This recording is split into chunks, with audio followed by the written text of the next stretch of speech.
यशमी Bhardwaj, your host and दोस्त of your studies. आज हम बिजनेस स्टडीज का अगला टॉपिक करने जा रहे हैं। कल हमने पढ़ा था कि भाई मैनेजमेंट है क्या, इसके क्या क्या ऑब्जेक्टिव्स हैं, इसके क्या क्या फीचर्स हैं। आज हम पढ़ने जा रहे हैं कि मैनेजमेंट का नेचर कैसा है। मैनेजमेंट क्या है? मैनेजमेंट एक साइंस है, एक आर्ट है, एक प्रोफेशन है। क्या है मैनेजमेंट? तो इसको कहते हैं नेचर ऑफ मैनेजमेंट। प्रबंध की प्रकृति। प्रबंध की प्रकृति मेनली तीन तरह की होती है। विज्ञान के रूप में, भाई मैनेजमेंट एक साइंस भी है। एंड आर्ट, कला के रूप में मैनेजमेंट एक कला भी है। कैसे है अभी इम्प्रूव करेंगे। प्रोफेशन, पेशे के रूप में, भाई पेशा क्या है? पेशा है स्पेशल नॉलेज के साथ काम करना। तो ये सारी चीजें मैं आपको बताऊंगी, पढ़ेंगे। अभी हम पढ़ रहे हैं अपना first topic, management as science. Management as science, प्रबंध विज्ञान के रूप में। देखो, जब भी हम किसी चीज को किसी भी चीज से कंपेयर करते हैं तो सबसे पहले हमें उसका मीनिंग क्लियर होना चाहिए। तो हमारा टॉपिक है meaning of science.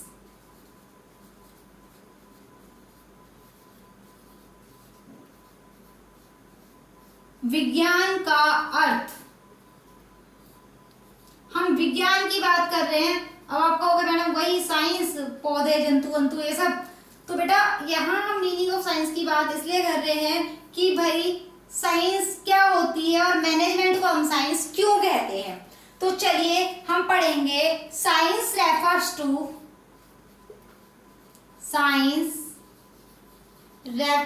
To a systematic body of knowledge, a systematic body of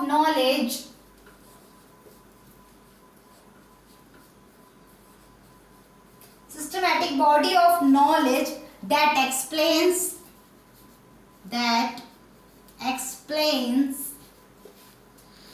certain general truth। हमने क्या पढ़ा? हमने पढ़ा विज्ञान ज्ञान का वह स्वरूप है। विज्ञान ज्ञान का ऐसा व्यवस्थित समरूप है। ऐसा व्यवस्थित मतलब सिस्टमैटिक, व्यवस्थित स्वरूप है जिसमें समय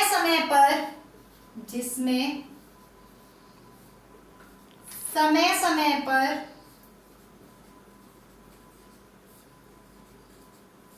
प्रयोगों द्वारा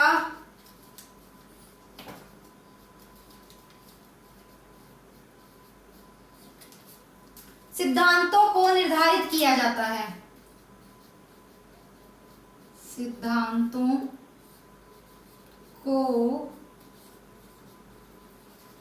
निर्धारित किया जाता है। बेटा क्लास आपकी बायलैंग्वेजली चलेगी, दोनों लैंग्वेज में चलेगी, जिससे क्या हिंदी वालों को भी बेनिफिट रहे और इंग्लिश में भी। तो चलिए, हमने कहा nature of management. Management science की तरह भी है, आर्ट भी है और प्रोफेशन भी है। मैनेजमेंट साइंस कैसे है? साइंस का मीनिंग क्या होता है? साइंस एक सिस्टमैटिक बॉडी ऑफ नॉलेज है। नॉलेज का ऐसा सिस्टम जो एक्सप्लेन किया जाता है जनरल ट्रुथ के बेसिस पर। जनरल ट्रुथ के बेसिस पर बेटा मैं एग्जांपल देती हूँ आपको। साइंस के कुछ रूल्स होते हैं तो वो सभी जगह पर एक जैसे होते हैं। जैसे आप मान के चलिए मैं अपने घर में फैन ऑन करती हूँ तो वो एंटी क्लॉकवाइज घूमने लग जाएगा। सेम अगर मैं आपके स्कूल में फैन ऑन करती हूँ वो भी एंटी क्लॉकवाइज घूमेगा। आप अपने घर में फैन ऑन करते हो तब भी एंटी क्लॉकवाइज घूमेगा। तो ये प्रिंसिपल है कि जैसे ही करंट का फ्लो होगा फैन रन होना स्टार्ट हो जाएगा। तो ये हमारा साइंस है। सेम तो अब मैनेजमेंट में क्या होता है? मैनेजमेंट में भी होता है, कुछ प्रिंसिपल्स बना दिए जाते हैं, कुछ रूल्स बना दिए जाते हैं। जैसे मान के चलिए मैनेजमेंट का एक प्रिंसिपल है, मैं आपको एग्जाम्पल दे रही हूँ कि भाई अब जैसे मान के चलो आप अपनी क्लास में बैठे हुए हो, फर्स्ट बेल लगी, इंग्लिश वाले टीचर आए, उन्होंने कहा भाई 5 मिनट बाद आपका इंग्लिश का टेस्ट होने वाला है, जल्दी से रिवाइज कर लीजिए। आप लोग रिवाइज करने लग गए। थोड़ी देर बाद अकाउंट्स वाले टीचर आए और उन्होंने आपका अकाउंट्स का टेस्ट होने वाला है, रिवाइज कर लीजिए। आप कंफ्यूज कि भाई इंग्लिश का होगा या अकाउंट का होगा, नो इशू, आप अकाउंट्स का पढ़ने लग गए। थोड़ी देर बाद आपके क्या कहते हैं बिजनेस स्टडीज के टीचर आते हैं, कहते हैं 5 मिनट बाद बिजनेस स्टडीज का टेस्ट है और आप प्लीज बिजनेस स्टडीज को रिवाइज करने लग जाइए। अब आपके पास तीन मैनेजर अपने डिसीजन सुना के चले गए और आप अकेले हो टास्क को परफॉर्म करने वाले। तो अब आपको कंफ्यूजन है कि भाई मैं क्या करूं, इंग्लिश का टेस्ट दूं, अकाउंट्स का टेस्ट दूं या क्या कहते हैं अपना बिजनेस स्टडीज का। तो वहां पे आप किसी एक टास्क को भी ढंग से कंप्लीट नहीं कर पाएंगे। तो इसका मतलब क्या हुआ, एक प्रयोग करके देखा गया कि भाई एक टाइम पर अगर एक ही कमांड मिलेगा तो काम सही से होगा, वरना नहीं होगा। तो ये कुछ प्रिंसिपल्स पे बेस्ड होता है मैनेजमेंट, इसलिए मैनेजमेंट क्या है, एक साइंस है। पढ़ते हैं साइंस की फीचर्स। मैं रफ कर रही हूँ इसे, जिसे नोट करना है नोट कर लीजिए वीडियो को पॉज करके।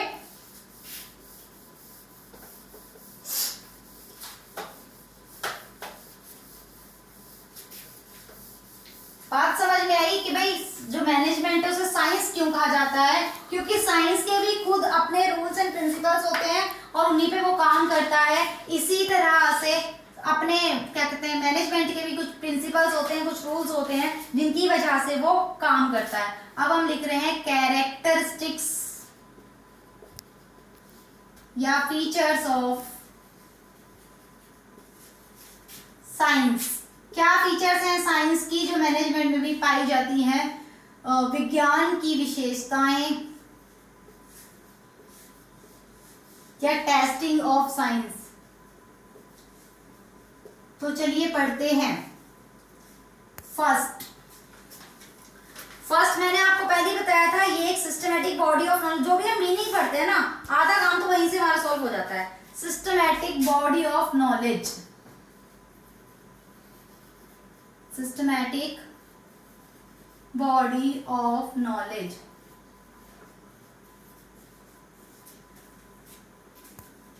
व्यवस्थित ज्ञान समूह।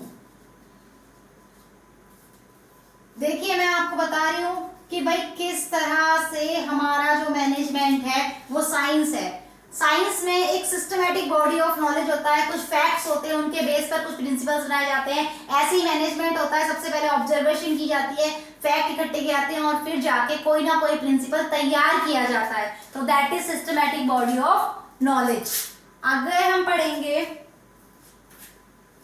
प्रिंसिपल्स, जो भी आपके सिद्धांत हैं, जो भी आपके रूल्स हैं, बेस्ड ऑन एक्सपेरिमेंटेशन।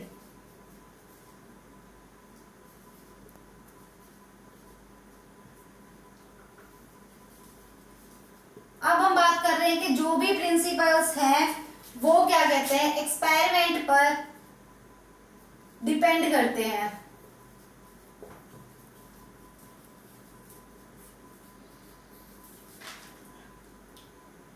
तो बात करेंगे कौन से प्रिंसिपल्स हैं और किस तरह से वो डिपेंड करते हैं। तो देखिए मैंने कहा कि जिस तरह से हमने कहा कि भाई जो प्रिंसिपल्स हैं वो डायनामिक होते हैं, मैनेजमेंट जो होता है वो डायनामिक होता है, according to condition, according to situation इन्हें चेंज किया जा सकता है।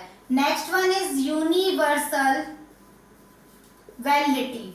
भाई जहां पे भी वर्ड आता है यूनिवर्सल, इसका मतलब मान लेते हैं सभी जगह पर एक जैसा। जैसे सूरज हमेशा पूरब से उगता है, तो ये सच्ची बात है, इसको वैज्ञानिकों ने प्रूफ किया है। ठीक है, तो सेम ऐसी ही चीज है मैनेजमेंट, ग्रुपिंग एक्टिविटी है, तो ऑब्वियसली वो ग्रुपिंग एक्टिविटी है, क्योंकि मैनेजमेंट का मतलब क्या होता है, लोगों के साथ मिलकर काम करना। तो इसीलिए वो सभी जगह पर इक्वल है, सार्वभौमिक है, सभी जगह पर, चाहे वो फॉर्मल है चाहे नॉन फॉर्मल है, सभी जगह पर मैनेजमेंट सेम रहता है। बात समझ में आई? इसलिए मैनेजमेंट साइंस है। अब हम अगले टॉपिक की तरफ मूव करते हैं। मैनेजमेंट साइंस क्लियर हो गया। अब हम बात करेंगे management as an art. Management as an art, प्रबंध कला के रूप में।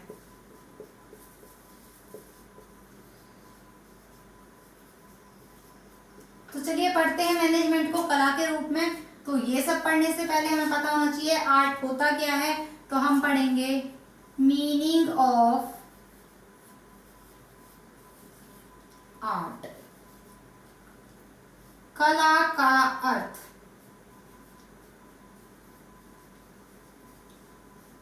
एक फीचर पढ़ी थी हमने, management is by birth, management is intangible force. हमने पढ़ा था कि जो मैनेजमेंट होता है वो बाय बर्थ होता है। तो बाय बर्थ क्या आती है, आपकी स्किल्स आती है। तो हम पढ़ेंगे आर्ट क्या होता है। Art refers to the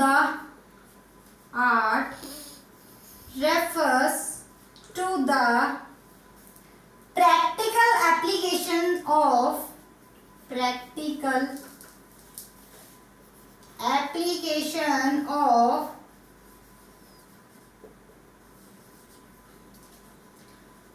existing knowledge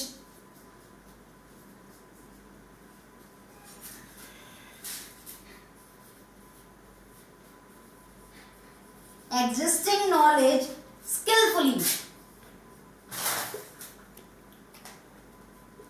तो मैंने आपको क्या बताया कि आर्ट क्या है। आर्ट का मतलब है अपनी प्रैक्टिकल एप्लीकेशन देना नॉलेज को। मान के चलिए एक बंदा इंजीनियरिंग की पढ़ाई कर रहा है, तो वो क्या कर रहा है, अभी इंजीनियरिंग से प्रिंसिपल्स को सीख रहा है, उसके सिद्धांत को सीख रहा है, तो वो साइंस है। लेकिन जब वो इंजीनियर बन के काम करने लग जाता है, प्रैक्टिकली करने लग जाता है काम को अपनी नॉलेज के बेस पर, वो भी स्किलफुली। हम कहते हैं ना ये वाला इंजीनियर बड़ा अच्छा है भाई, बहुत अच्छे से काम कर रहा है, तो वो उसकी कला है, बेस्ट है भाई। उसकी क्लास में कम से कम 80 बच्चे थे, लेकिन वो सबसे बेस्ट काम कर रहा है। तो कला क्या होता है, कला का मतलब है पूर्व ज्ञान का, मतलब जो नॉलेज हमने गेट की है, पूर्व ज्ञान को कुशलतापूर्वक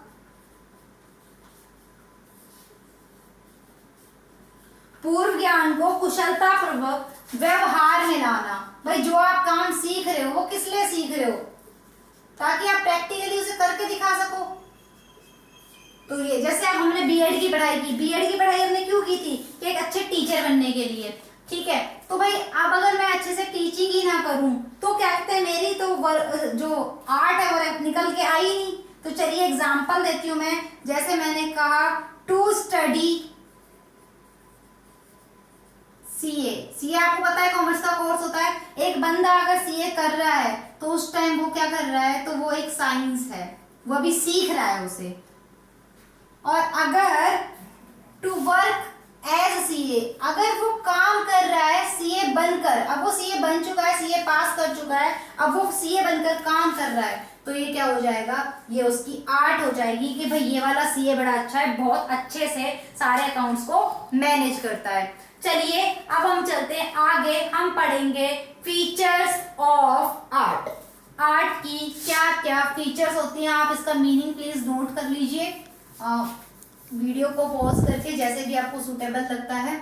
हम पढ़ेंगे कैसे मैनेजमेंट को हम आर्ट कह सकते हैं।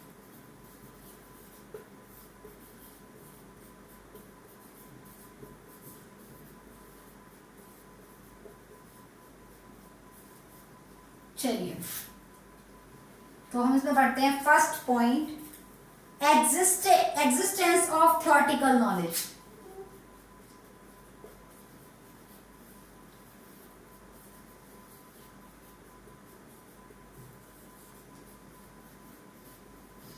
देखिए जब तक आपके पास कोई थ्योरेटिकल नॉलेज नहीं होगी आप इसे प्रैक्टिकली नहीं कर सकते। आपको याद होगा मैंने अकाउंट्स की पहली क्लास करवाई थी, तो पहली क्लास में मैंने पार्टनरशिप का इंट्रोडक्शन दिया था। मैंने बोला था कमीशन ना दिया हो तो इक्वली लिखेंगे, लोन पे इंटरेस्ट नहीं बताया तो आपको पहले मैंने थ्योरी बताई ना, तभी तो आप उसे एप्लीकेबल कर पाए हो। तो यही है, सबसे पहले हमें थ्योरेटिकल नॉलेज लेनी पड़ती है। यही वजह है कि हम किसी भी कोर्स को करने के लिए जाते हैं, सीखने के लिए जाते हैं पहले। तो सबसे पहले सैद्धांतिक ज्ञान का अस्तित्व, सैद्धांतिक ज्ञान का अस्तित्व। सबसे पहले हमारे पास उसके प्रिंसिपल्स हमें पता होने चाहिए। जब वो सीख रहा था तो साइंस था, उसका मतलब वो प्रिंसिपल्स पढ़ रहा था। Next one is personalised application. अब बात करते हैं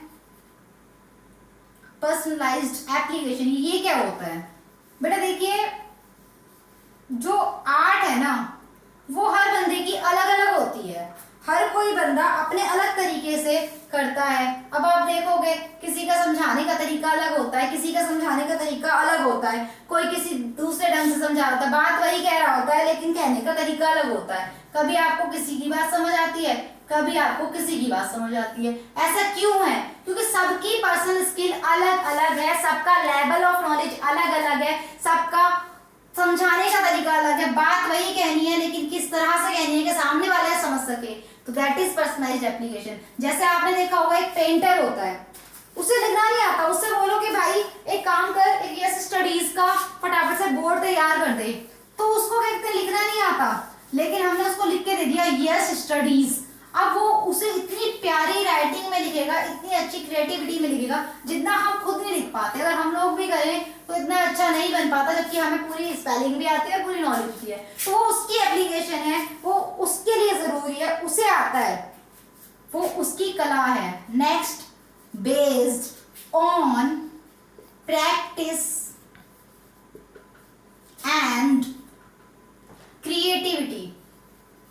देखिए एक स्टूडेंट है, वो इंजीनियरिंग की पढ़ाई कर रहा है।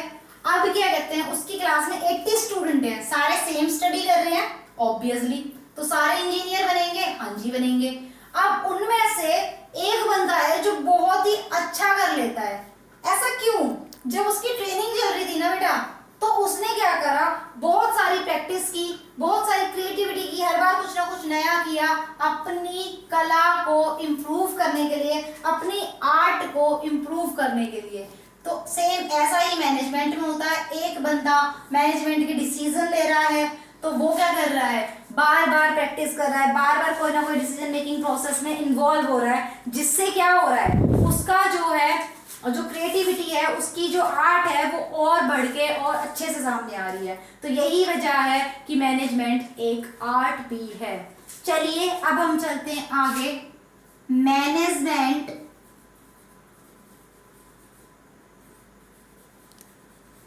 As profession. ये बेटा बड़ा इंपॉर्टेंट सा है, बहुत इंपॉर्टेंट टॉपिक है ये। यहां से बड़े क्वेश्चंस आते हैं प्रबंध पेशे के रूप में। तो पहले हमें पता चला होना चाहिए कि पेशा होता क्या है, आर्ट और पेशे में क्या माइनर सा डिफरेंट है। तो हम यहाँ पे पढ़ेंगे meaning of profession.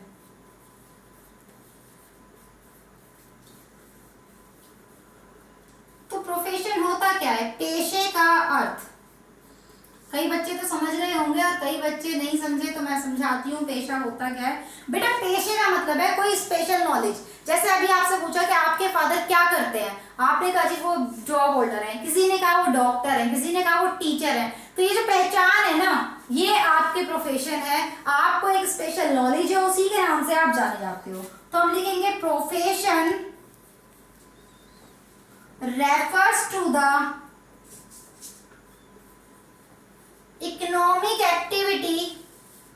Economic activity क्या होती है, मैंने आपको इकोनॉमिक्स की क्लास में बताया था।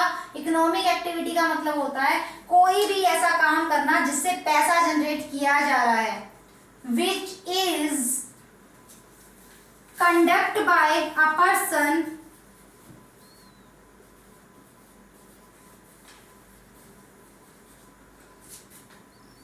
having some special knowledge, having some special knowledge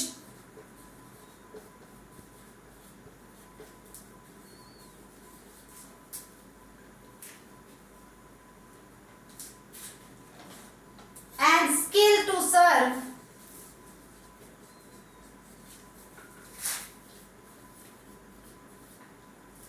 various sections of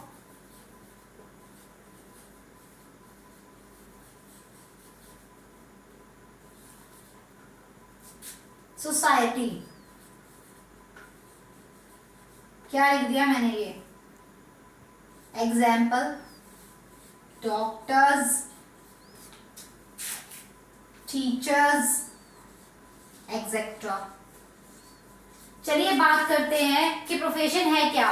profession refers to that economic activity. Profession एक ऐसी इकोनॉमिक एक्टिविटी है which is conduct by a person, जो एक बंदे के द्वारा की जाती है, हैविंग सम स्पेशल नॉलेज, जिसको एक नॉलेज भी है, उसके पास एक स्किल भी है, to serve the various section of society, ताकि सोसाइटी को वो सर्विस प्रोवाइड कर सके।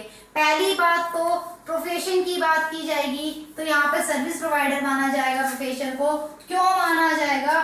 क्योंकि वो केवल अपनी स्किल के बेस्ड पर, अब जैसे एक बंदा है, उसने डॉक्टरी की पढ़ाई की और वो ऐसा डॉक्टर काम कर रहा है, वो तो उसकी आर्ट है, लेकिन बेटा वो अगर डॉक्टर बन के पैसा कमा रहा है और अपनी स्पेशल नॉलेज को समाज के लिए यूज कर रहा है, तो जैसे आजकल कोरोना वायरस की बड़ी चल रही है, सारे डॉक्टर्स लगे पड़े हैं, तो बेटा सारे उनकी अपनी अपनी नॉलेज है। जैसे कोई कहता है कि मैं हार्ट का स्पेशलिस्ट हूँ, कोई कहता है मैं भाई हेयर्स का स्पेशलिस्ट हूँ, आईज का स्पेशलिस्ट हूँ, तो वो उन सबकी नॉलेज है, और अगर उसके बेस पर वो पैसा कमा रहे हैं तो वो प्रोफेशन हो जाएगा। आपके मैनेजर भी कई होते हैं, जैसे मैं हूँ एचआर, मैं एचआर की मैनेजर हूँ, कोई मार्केट का मैनेजर है, कोई ऑपरेशन का मैनेजमेंट है, तो सबके मैनेजर अलग अलग होते हैं, तो वो उनका प्रोफेशन बन जाता है। चलिए लिखते हैं, पेशा एक ऐसी आर्थिक क्रिया है, पेशा एक ऐसी आर्थिक क्रिया, जहां पे भी वर्ड आएगा आर्थिक, आप समझ जाओगे पैसा कमाने से रिलेटेड बात है। क्रिया है जो उस व्यक्ति के द्वारा की जाती है, जो उस व्यक्ति के द्वारा की जाती है,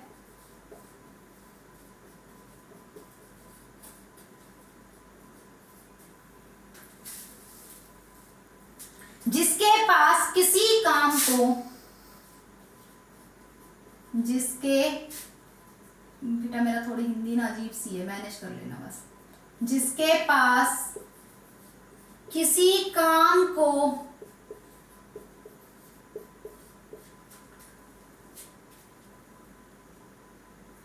करने का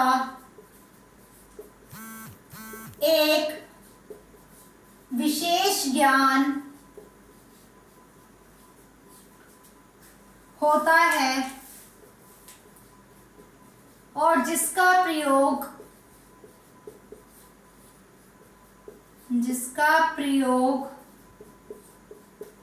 वह समाज की सेवा करने में करता है, समाज की सेवा करने में करता है, तो वो हमारा प्रोफेशन लिस्ट हो जाएगा, वो बंदा हमारा प्रोफेशन हो जाएगा।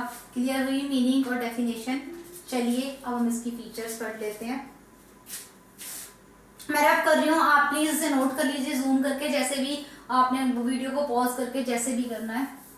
बेटा जी जो चीज़ नहीं समझ आ रही है, मैं आपसे बार बार बोल रही हूँ, प्लीज उसके लिए आप मुझे कमेंट्स में बता दीजिए। कमेंट्स में नहीं बता पा रहे हो, नहीं, कई बच्चों का कल क्वेश्चन आता मैम कमेंट कैसे करते हैं, मैं नहीं समझ आ रहा, तो जिन लोगों को कमेंट में नहीं समझ आ रहा वो एक काम कीजिए, मेरे को मेरी मेल आईडी पर भेज दीजिए कि मैम हमें इसके नोट्स बता दो, मैं आपको नोट्स भेज दूंगी, मेल आईडी ऊपर है ही है, आप प्लीज यहाँ से कर सकते हैं। चलिए पढ़ते हैं फीचर्स या कैरेक्टरिस्टिक्स ऑफ प्रोफेशन।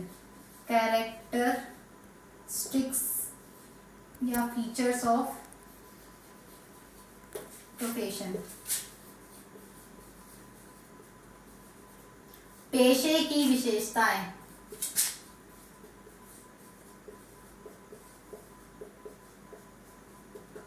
तो चलिए पढ़ते हैं पेशे की विशेषताएं। First, well defined body of knowledge, well defined body of knowledge. अगर हम बात करें तो हमारे पास पेशे में विशेष ज्ञान का कोर्स होता है। विशेष ज्ञान का कोर्स का मतलब मैंने आपको बताया, कोई एक स्पेशल स्किल होगी उसकी और उसी फील्ड का वो एक्सपर्ट होगा। तो मैनेजमेंट में यही होता है। उसने कहा, किसी बंदे ने कहा कि भाई मैनेजर का आप हो, आप मैनेजर हो, तो आपको पूछना पड़ेगा आप कौन से फील्ड में हो, या मैं एचआर में हूँ, उसमें हूँ, तो ये वेल डिफाइंड नॉलेज हो गई। Next, restricted entry. ये क्या है रेस्ट्रिक्टेड एंट्री? बेटा पेशेवर एक ग्रुप होता है और उसमें वही लोग प्रवेश कर सकते हैं जो उस पेशे से रिलेटेड हैं। पेशेवर प्रतिबंध। देखिए अब मान के चलिए मैं एक टीचर हूँ, अभी कोरोना वायरस चल रहा है, मैं किसी हॉस्पिटल में जाके खड़ी हो जाऊँ कि हाँ भाई मैं बहुत पढ़ी लिखी हूँ, समझदार हूँ, आप मुझे काम बताइए, तो वो मैं कहीं ऑपरेशन नहीं कर सकती, ट्रीटमेंट नहीं कर सकती, क्योंकि वहाँ पे मेरी एंट्री नहीं है। भले ही मैंने पढ़ाई की है पर मैंने उस फील्ड की पढ़ाई नहीं की जिस फील्ड की वहाँ जरूरत है। नेक्स्ट बात करते हैं प्रोफेशनल एसोसिएशन। Professional association. क्या होता है प्रोफेशनल एसोसिएशन? आपने मूवी देखी होगी जॉली एलएलबी, जिसमें अक्षय कुमार है, नहीं देखी तो कोई बात नहीं। तो बेटा उसमें क्या होता है, वो एक केस ले लेता है और उस केस में वो पैसे खा लेता है और काम नहीं करता, तो उसके ऊपर एक इंक्वायरी बिठा दी जाती है, कमेटी बिठा दी जाती है। तो कौन सी कमेटी होती है? वहां पे सारे वकील होते हैं और वही डिसीजन करते हैं कि अब इसके साथ क्या करना है, इसके लाइसेंस को कैंसिल करना है, क्या करना है। तो ये होता है प्रोफेशनल एसोसिएशन। उनका एक संगठन होता है, उनका एक समूह होता है। आप एक चीज देखिए, आप किसी डॉक्टर का फोन चेक कीजिए या किसी टीचर का फोन चेक कीजिए, उसके कॉन्टेक्ट किस तरह के मिलेंगे। अगर एक डॉक्टर का फोन चेक कर रहे हैं, भाई ये वाली लैब, ये वाला doctor, eyes specialist, nose specialist, ऐसे यही सारे कॉन्टेक्ट उसके ज्यादातर मिलेंगे। अगर हम बात करते हैं किसी टीचर का फोन चेक कीजिए, उसमें लिखा होता है मैथ्स टीचर, साइंस टीचर, या ये वाला स्टूडेंट, वो वाला स्टूडेंट। तो ये क्या है? उनका एक प्रोफेशनल एसोसिएशन है, उनका जो ग्रुप है वो ऐसा ही मिलेगा आपको। Next, ethical code of conduct. Ethical code of conduct. अब ये क्या होता है एथिकल कोड ऑफ कंडक्ट? बेटा जब भी आप किसी प्रोफेशनल बंदे से मिलेंगे तो एक चीज देखना, उसके बातचीत का लहजा, सब चीज एक अच्छे तरीके से होगा। मतलब हम लोग देख रहे होते हैं टीवी में एडवर्टीजमेंट आती है, ठीक है, एक एडवर्टीजमेंट है जिसमें काजोल ऐड कर रही होती है लाइफ बॉय का, फिर वो कोट पहन के कहती है चलिए डॉक्टर से सुनिए। मतलब हम एक चीज समझ चुके हैं, जिसने व्हाइट कलर का कोट पहना हुआ है और गले में वो है तो इसका मतलब वो एक डॉक्टर है। तो एक आचार संहिता होती है, उन्हें अपने प्रोफेशन के अकॉर्डिंग ही बिहेव करना होता है, ठीक है। अगर वो अपने प्रोफेशन के अकॉर्डिंग बिहेव नहीं करते तो हम नहीं समझ पाते कि वो एक प्रोफेशनल है। Next one is service motive. और मेन इंपॉर्टेंट क्या है इसकी कि भाई इनका जो मेन उद्देश्य होता है वो है सेवा भाव। देखो एक कंपनी में हर तरह के बंदे काम करते हैं। एक अकाउंटेंट है, वो अकाउंट्स वगैरह बना रहा होता है, ठीक है। एक वर्कर है, वो आपकी प्रोडक्शन वगैरह को कर रहा होता है। एक ऑनर है, वो जाके डिसीजन मेकिंग कर रहा होता है।